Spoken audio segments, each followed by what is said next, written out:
Запись қосылды ғой, иә? Давай, после. Мгм.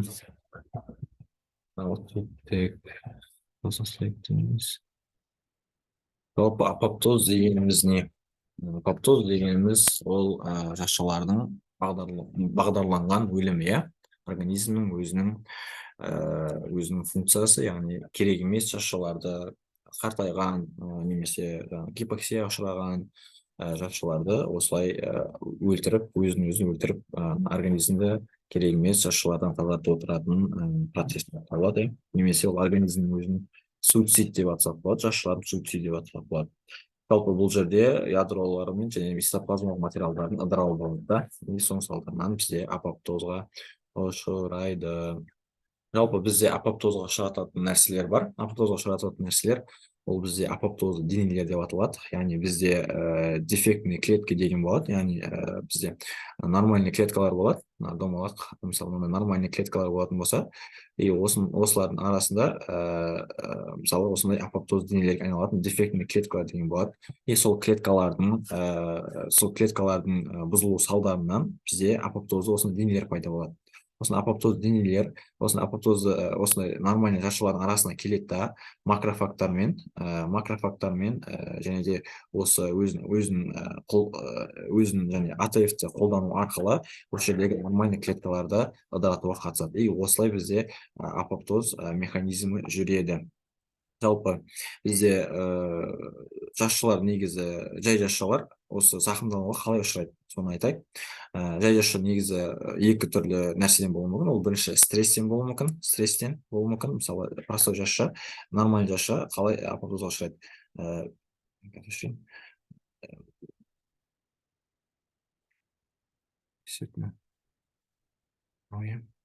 Нормальный клетка болатын болса, бірінші стресстен болады, и екіншісі ол бізде жасушаның зақымдалуы, яғни сыртқы орта факторларынан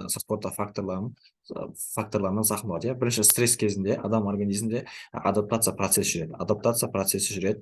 Егер адаптация процесі дұрыс болса, ол клетка нормализируется, яғни адам организм қызметін ары қарай жалғастыра береді. Егер адаптация дұрыс болмай қалатын болса, ол уже бізді жасушаның бұзылысына алып келеді. Яғни жасушаның бұзылысы ол жасушаның зақымына алып келеді, иә. Сол жасушаның бұзылысы бізде екі түрлі процеспен жүреді. Ол ауыр және жеңіл түрі деген бар, иә. Ауыр түрінде бізде қайтымсыз процестер болады, яғни ол ауыр түрінде апоптоз, яғни жасуша өледі. Яғни ол біріншісі апоптозға ұшырайды, екіншісі некрозға ұшырайды. Яғни ол сыртқы орта факторлардың немесе организмде болып жатқан процестерге байланысты, иә.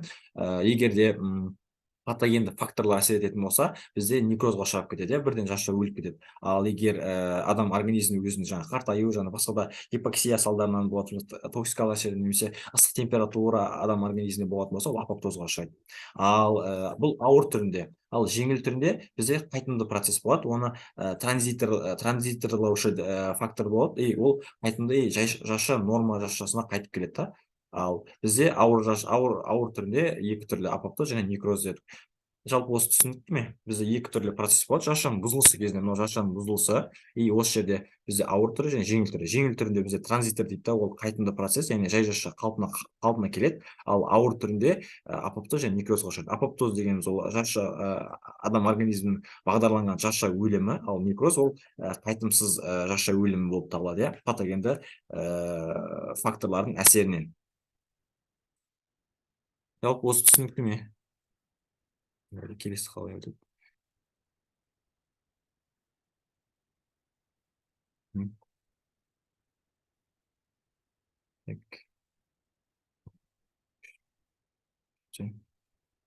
Жалпы бізде апоптоз деген сөздің мағынасы бізде листопад, яғни жапырақтардың түсуі деген мағынаны білдіреді аударғанда. И бұл апоптоз кезінде адам организмі энергия құртады. Адам организмі АТФ-ті жұмсау арқылы апоптозға ұшырайды. И бізде бұл жерде бірнеше ферменттер бар, өзінің жасуша қосылатын, яғни ол бұл жерде мысалы апоптоз бен некроздың айырмашылығын айтсақ, апоптоз кезінде мембрана өзгеріссіз қалады да, ішіндегі процестер жойылады, яғни ядро жойылады, цитоплазма жойылады, и бұл қабынусыз жүреді. И соңында бұлар фагоциттермен, макрофагтармен, жаңағы айтып кеткендей, фагоцитоз процесі болады, яғни сол жасушаның жойылуы болады. Жалпы осы апоптоз кезінде апоптоздың өзінің бірнеше жолдары бар, иә. Апоптоздың бірнеше жолдары бар, қазір мына жерде қазір келеміз.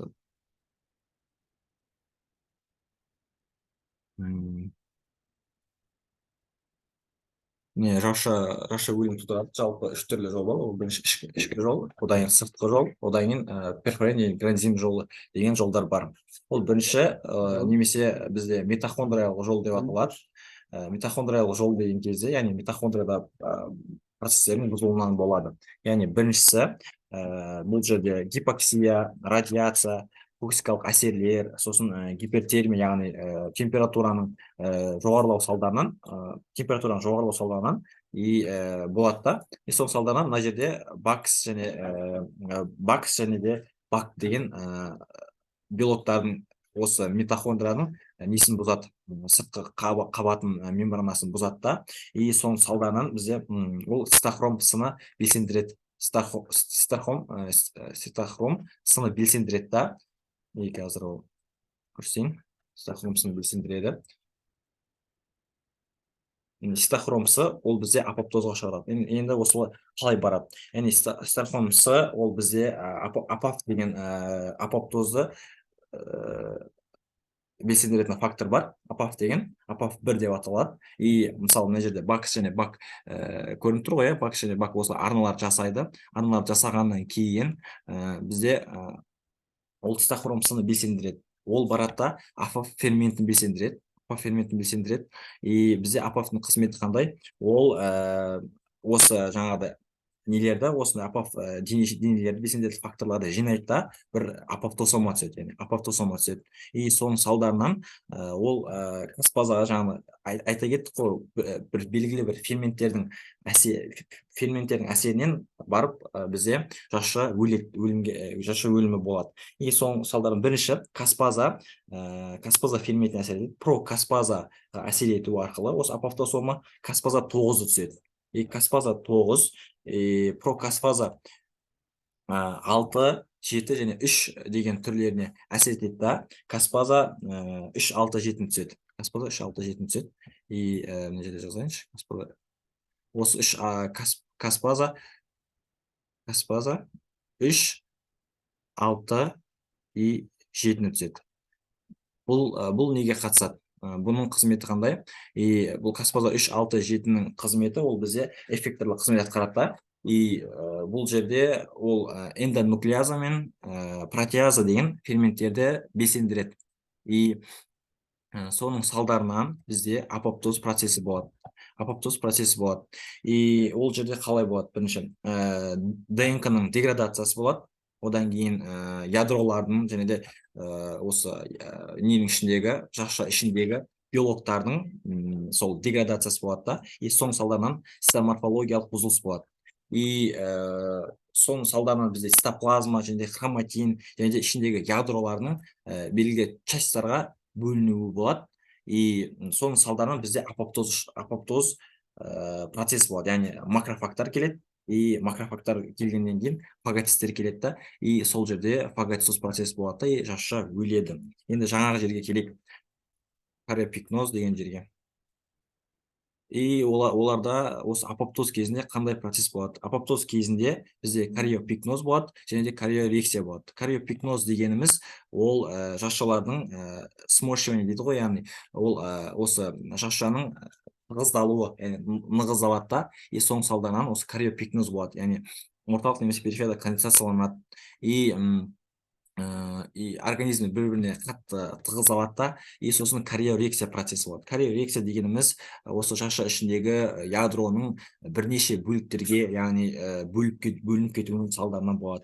И осы процесс болады. осы процесстен кейін бізде бірнеше бөліктерге бөлінді ғой, осы кезде бізде макрофактор келеді да, и осыларды жояды, и осының салдарынан бізде апоптоз процесі жүреді.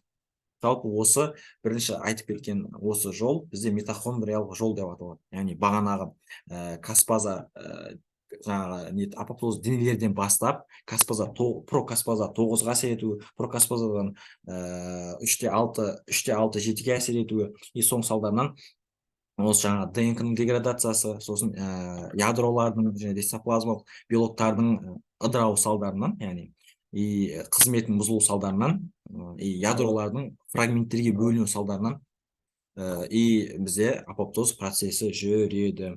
Енді бізде осы апоптоз процесі тағы да қандай түрлерде жүреді бізде.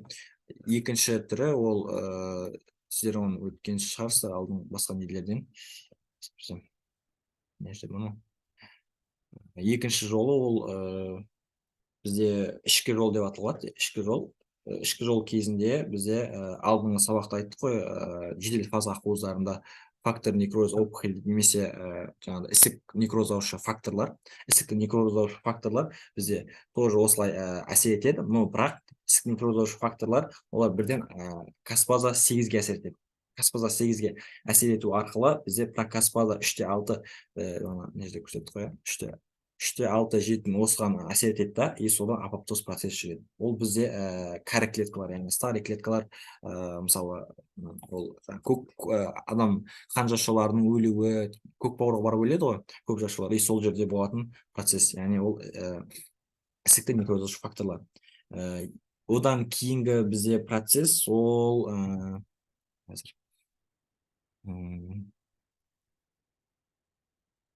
одан кейінгі процесс мына жерде P53 гені, P53 ақуыз деген естігенсіздер ме?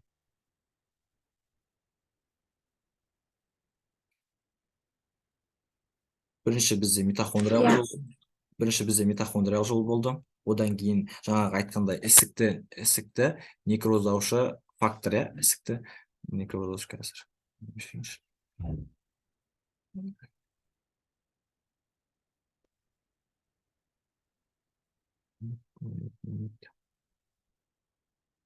Ісікті некроздаушы фактор екінші болды мынау.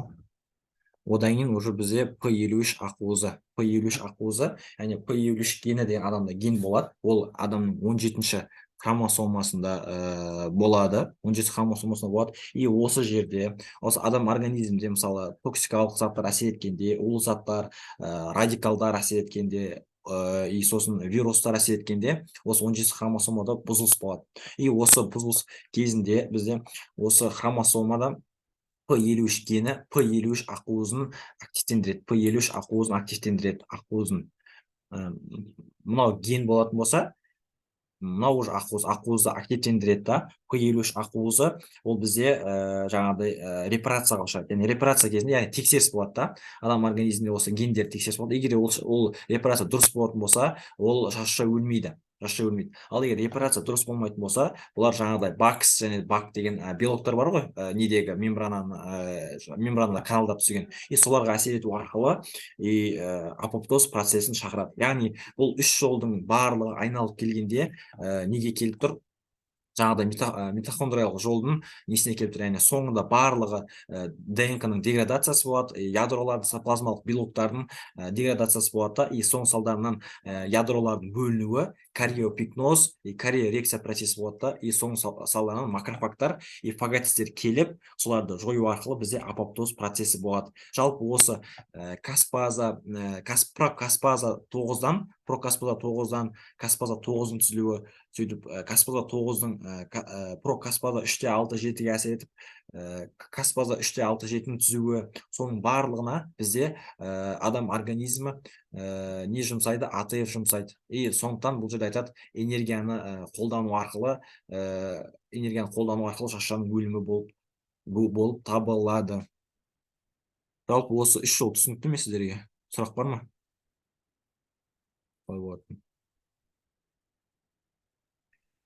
Иә, түсінікті.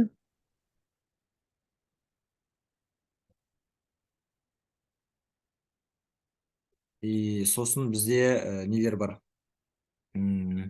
Осы неге қарсы апоптозды реттеп отыратын гендер болады, апоптозды реттеп отырған белоктар болады, и олар BCL2, BCLX деген түрлері бар, иә. И олар апоптозы болдырмайды, яғни адам организмінде қанша жасушалар өлді, и қанша жасушалар әлі бар деген сияқты, и апоптозға ұшырайтын жасушаларды реттеп отыратын осындай BCL2, BCLX деген белоктар болады. Олар мынау жаңағыдай жаңағы бак деген нелер белоктардың осы мембраналарды, осы митохондриялардың ішіндегі мембраналарды каналдар жасауына жол бермейді, яғни протеиндердің ішіндегі ағып кетуіне жол бермейді. И ол ағып кетпесе, уже цитохром С да бізде активделмейді, и соның салдарынан бізде апоптоз да болмайды. Яғни митохондриялық мембрананың тұтастығын сақтайды бұлар. Енді бізде осы ненің айырмашылығын айта кетейін. Осы апоптоз бен некроздың айырмашылығы, жалпы апоптоз ол қабынусыз жүреді, яғни организмде қабыну болмайды, яғни қабыну болмағаннан кейін лейкоциттердің жоғарылауы да болмайды. И бұл жерде апоптозда бір түсіну керек жағдай, жасуша апоптозда кішірейеді, жасуша жойылып кетпейді да, жасуша кішірейеді, и оны жоятын, жаңағыда айтып кеткен макрофагтар, фагоциттер солар жояды. И сосын мембраналық қабықшалары тұтас болады, тұтас мембрана болады да. Ал некрозда бізде білесіздер, сыртқы орта факторларынан, патогенді факторларынан мембраналар жойылып кетеді да, сразу ыдырап кетеді. И апоптоз только бір-ақ жасушаға әсер етеді. Ал некроз ол көптеген жасушаға әсер етеді. Бір әсер еткен кезде, мысалы, күйік болсын, химиялық заттармен улану болсын, басқа да болсын, яғни көптеген жасушаларға әсер ету арқылы болады. Бізде апоптоз ол өздеріңіз білетіндей, ол физиологиялық құбылыс, адам организмінде болып жатады. Ал бізде некроз ол патологиялық құбылыс, иә. Сосын тағы қандай айырмашылықтар бар? Жалпы ол апоптоз генетикалық бағдарланған болып табылады. Ал некроз ол бізде патогенді факторлардың әсерінен болады, иә. Жаңа айтып кеткендей, тоже апоптозда бір жасушада болады, ал некрозда массивті өлім болады. Массивті өлім дегеніміз бірнеше жасушаның бір мезетте өлуі. И апоптозға бізде энергия әрдайым керек болады, жаңағы каспаза 9-ның, прокаспазаның каспаза 9-ға айналуы, барлығы энергия керек, АТФ-ті жұмсайды. Ал неге некрозға ол АТФ керек емес, ол яғни сыртқы орта факторлар, патогенді факторлардың әсерінен болады. И бұл жерде апоптозда ДНК-да нуклеосомалар ДНК-да бұзылады. Ал мына жерде диффуз деградация болады, яғни шашаранды не болады да, деградация болады, и бірден жойылып кетеді. И сосын бұл жерде мембрана, жаңа айтып кеткендей, ұзақ сақталады, ал некрозда мембранасы ыдырап кетеді. И бағана айтқандай, нормальный клеткалармен бірге бізде апоптоз денелер түзіледі дедік, иә. Апоптоз денелер түзіледі, ал некроз кезінде апоптоз денелер жоқ. И бұл жерде жаңа айта кеткендей, эндонуклеазалар мен протеаза ферменттері қатысады, ал бұл неде некрозда лизосомалық ферменттер қатысады. Лизосомалық ферменттер қатысады, яғни ертуші ферменттер. И сосын 8 бұларда кариопикноз бен кариорексис ғана болады. Кариопикноз бен кариорексис ғана болады. Яғни кариопикноз дегеніміз ол жасушалардың жиырылуы, ал кариорексис дегеніміз олардың бірнеше бөліктерге осылай бөлініп кетуін айтады, иә. Тек осы жерге дейін ғана барады да. Ал бізде некроз кезінде кариопикноз болады, яғни жасушалардың жаңағыдай не қылуы, сморщивание дейді, яғни жиырылып қалуы, одан кейін олардың бірнеше нелерге бөлініп кетуі, бөліктерге бөлініп кетуі жасушаның, и осы жасушалардың жойылуы болады. Яғни лизис болады. Яғни лизис дегеніміз осы лизосомалық ферменттер арқылы жүзеге асады. И апоптозда ол лизосома бұзылмайды, ал некроза бұзылады. Ол түсінікті шығар, потому что лизосомалық ферменттер қатысады. И ісінусіз өтеді, бұл жерде апоптоз ісінусіз өтеді, жасушаның ісінусіз өтеді. Ал бізде некрозда ісіну бар, яғни ол ісініп, солай жарылып, солай да өлімге ұшырайды. И жаңа айта кеткенде, бұларда қабынусыз болады, ал некрозда обязательно қабынумен жүреді олар. лейкоциттердің нейтрофильдердің жоғарылауымен организмде патологиялық құбылыстар болады. И апоптоз процесі ол әрбір адамда болып жатқандықтан, ол адамда болып жатқан кезде адам оны сезбейді. Яғни ішкі ағзаларда өзінен өзі болып жата береді. Ал некроз кезінде адам оны сезеді. Яғни қай жер ауырып жатқан, сыртқы орта факторлар ма, ішкі орта факторлар ма, патогенді факторлар ма не болғанын барлығын сезіп отырады. Яғни клиникасы көрініп тұрады. Жалпы түсінікті ме осы апоптоз?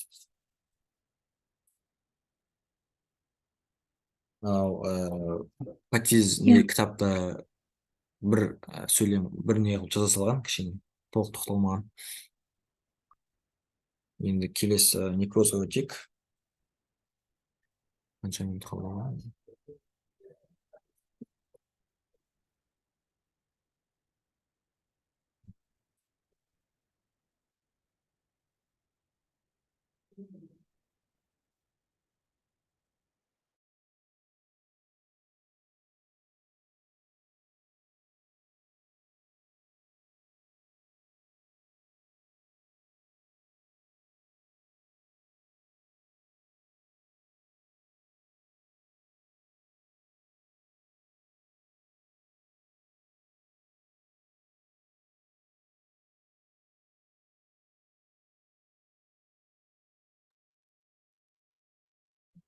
Көрініп тұр ма мынау?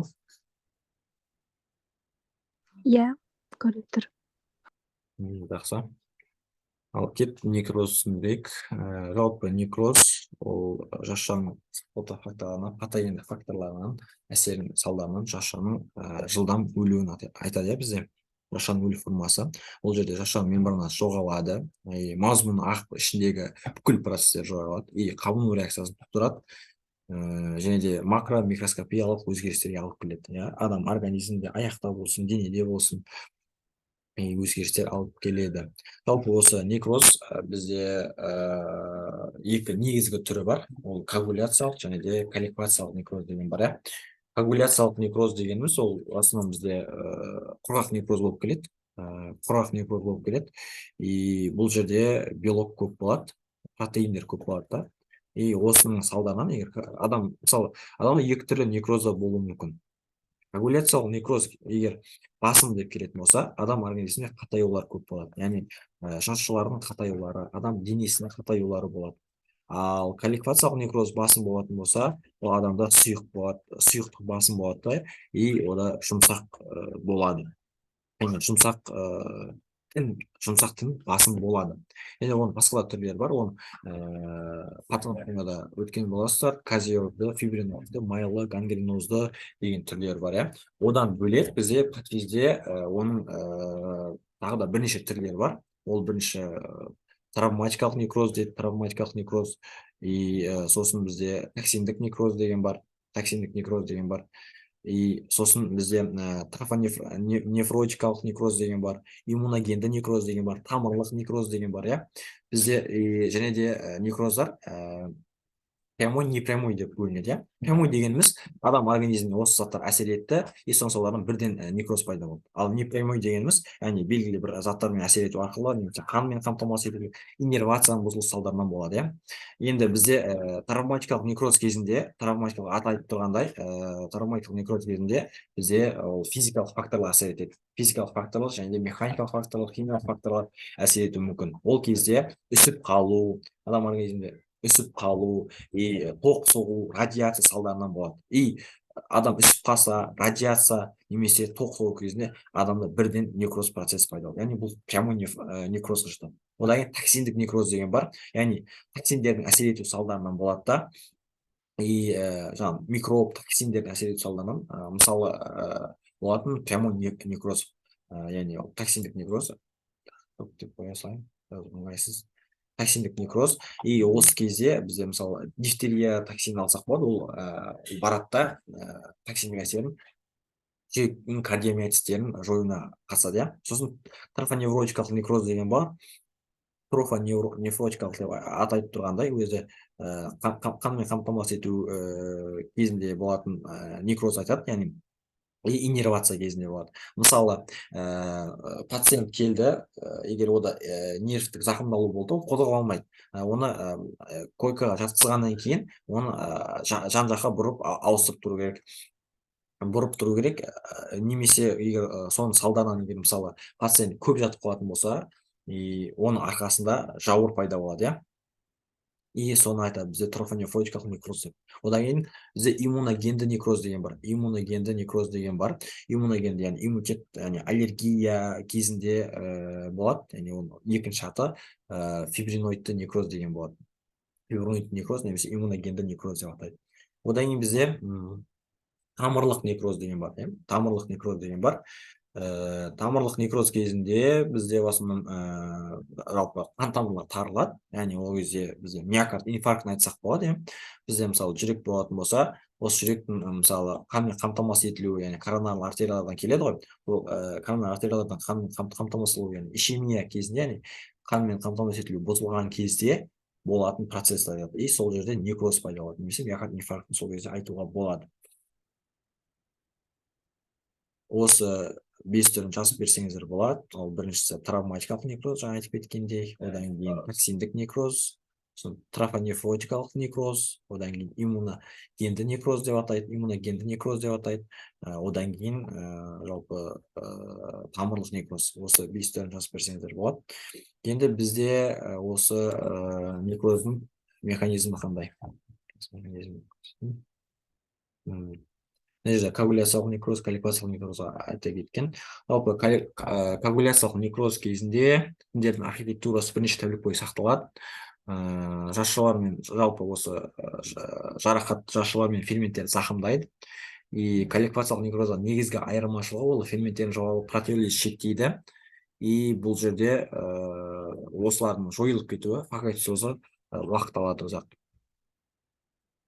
И бұл жерде тін қатты болады, иә. В основном жаңағыдай қатаю болады деп айттым ғой, коагуляциялық некрозда қатты болады. И микроскопиялық көрінісінде жасуша ядролар жойылып кетеді да, и бірақ сыртқы архитектурасы сақталған болады. И некроздың барлығына тән ол қабыну жасушалары болады. Сондай жерде коагуляциялық некрозды қарап өтсек болады. Коагуляциялық некроз в основном инфаркт, ишемияда көрінеді. Миокардта, бүйректе, көк бауырда, бүйректің инфаркты болуы мүмкін, сол кездерде көрінеді. И бізде калифациялық некроз, ол бізде абсцесс пен ми инфарктісіне келеді, яғни ол сұйық болады деп айттым. Бұл жерде бұл калифациялық некроз болған жерлерде қою сұйық тін, қою сұйық массаға айналады. И қабыну процесі болады, ол жерде лейкоциттер, нейтрофилдер жиналады да, и лизосомалық ферменттер арқылы олар жойылып отырады. Осыларды айтсақ болады. И сосын бізде осы некроз кезінде қалай әсер етеді? Некроз бізде осы сыртқы орта факторлар әсер етеді. Мысалы жасушаға сыртқы орта факторлар әсер етеді. Ол не болуы мүмкін? Мысалы әртүрлі жаңағыдай химиялық улар, физикалық факторлар, токсиндер, микробтар, жаңағы улар, мысалы, олар келеді да,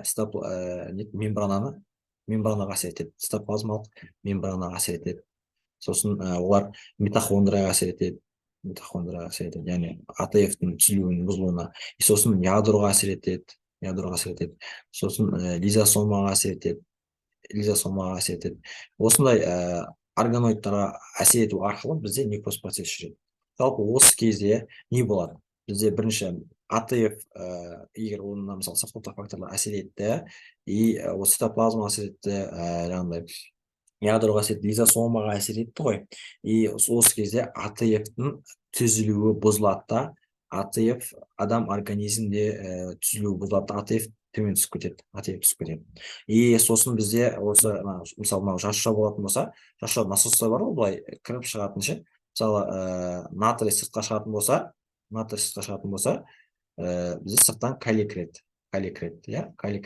И осы насостардың бұзылу салдарынан бізде насостардың бұзылысына әсер етеді, яғни цитоплазмаға әсер етті, лизосомаға әсер етті, ядроға әсер етті, и митохондрияға әсер етті, и соның салдарынан насостың бұзылыстары болады. Сосын жасуша ішілік иондар, яғни мысалы мына жерде мынау насостар істемей қалды, и осы жасуша ішілік иондар жоғарылап кетеді да, кальций, натрий жоғарылап кету салдарынан бізде некроз болады. Яғни оның қанша түрлі жолы бар. Яғни біріншісі, егер АТФ төмен деді ғой, АТФ төмен деген кезде бізде анаэробты гликолиз болады. Анаэробты гликолиз дегеніміз оттегінің қатысусыз болатын гликолиз процесі, иә. И бұл кезде анаэробты гликолиз болатын кезде бізде pH төмендеп кетеді. pH төмендейді. И pH төмендегеннен кейін бізде pH төмендеу, ол бізде 7-40 норма болатын болса, pH-тың 7-40 норма болатын болса, оның төмендеуі бізде адам организмде қышқылды өнімдердің көбеюін айтады да. Қышқыл өнімдері көбейгеннен кейін бізде метаболизмдік атизоз процесі болады. Енді метаболизмдік атизоз процесі болғаннан кейін ол барады да некрозға ұшырайды. Ол бірінші жол, иә, бірінші жолы. Мына жерде дұрыс жаза алмай отырмын, егер немен тоқтатып қойып конспект жазатын болсаңыздар жазасыздар осылай. И кезек-кезек бірінші анаэробты гликолиз болады, одан кейін pH-тың төмендеуі болады, 7-40-тан төмендеп кетеді, и оның салдарынан бізде қышқыл өнімдер адам организмінде жоғарылайды да, и метаболизмдік атизоз болады, атизоз болғаннан кейін некроз болады, и сонымен жасуша толықтай өледі. Екінші процесі ол бізде натрий иондарының концентрациясының жоғарылауы.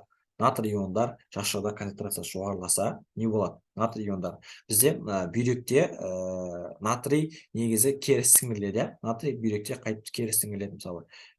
И сол кезде натрий егер жоғарылап кететін болса, ол адам организмінде жоғарылап кететін болса, яғни адам организмінде ісіну процесі болады. Біз бағана айттық, некроз ол обязательно ісінумен жүреді деді, иә. Ісіну процесі болғаннан кейін ол жасуша тоже өледі да, сөйтіп некроз процесі болады. Бұл тоже тағы бір жол некроз механизмі. Екіншісі, кальцийдің адам организмінде жоғарылап кетуі, кальцийге тәуелді протеазаның жоғарылап кетуі, и фосфолипада жоғарылайды да, и бұл жерде лизис мембрана қабаттарының ерітілуі болады. И соның салдарынан бізде тоже некроз болады. И төртінші жолы, ол ДНК-ға және РНК-за, ДНК-ада деген нелерге әсер ету арқылы олар ДНК мен РНК-ның құрылымын бұзады. И бізде гидролиз процесі болады да, ДНК-за, РНК-заға әсер еткеннен кейін бізде гидролиз процесі болады. И гидролиз процесі болғаннан кейін ол бізде, естественно, некроз қалып келеді. Бізде осы немен жүреді, осы жолмен жүреді, жалпы осы 4 жолмен жүреді бізде некроздың. Бұдан да басқа жолдар бар, но басында осы 4 жолын түсініп алсаңыздар болды. Енді келесі жалпы осы некроздың морфогенезіне тоқталайық. Некроздың бізде некроздың негізі 4 стадиясы бар. 4 стадиясы бар десек болады. Ол біріншісі паранекроз, одан кейін некробиоз, и жасушаның өлімі, и аутолиз деген процестер болады. Бірінші паранекроз.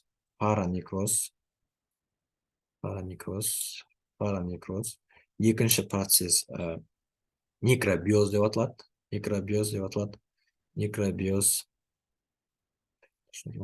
Үшіншісі жасушаның өлімі. И төртінші процесс ол бізде аутолиз. Аутолиз немесе лизосомалық ферменттер арқылы оның ыдыратылуы, жоқ болып кетеді аутолиз процесі деп. И осы морфогенез некрозы бірінші паранекроз кезінде, бізде паранекроз кезінде ісік пайда болады. Яғни адам организмінде жасуша ішілік ісік болады. И некробиоз кезінде бізде катаболизм процесі жоғарылап кетеді. Катаболизм процесі анаболизм процесіне қарағанда жоғарылап кетеді. Ол қалай түсіндіреміз? Яғни бізде жасушалардың ыдырауы, яғни метаболизмдік заттардың ыдырауы жоғарылап кетеді да, чем олардың түзілуінің салдарынан. И одан үшінші процесс уже жасушаның өлімі. Жасуша өледі, и одан кейін ол өлген жасушаны адам организміне жойып тастау керек, яғни лизистік процестер болады. Осы 4 жолын егер сұрақ келетін болса жазып бересіздер. И бізде қандай өзгерістер болады?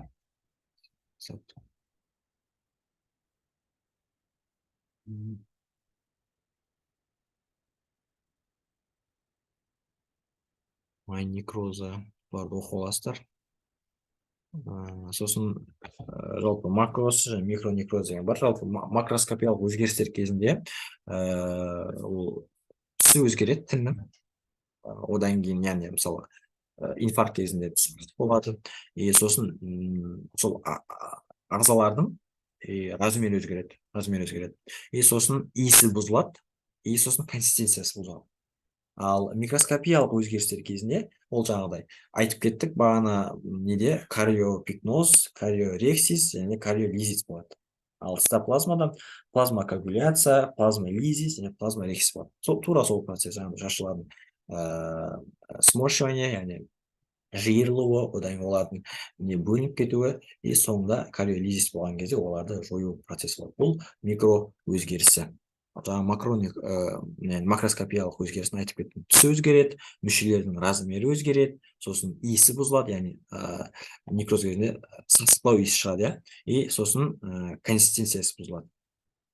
Сол жаңағыдай сұйық, қатты деген сияқты. Осымен бүгінгі сабақ бітті, жалпы түсінікті ғой,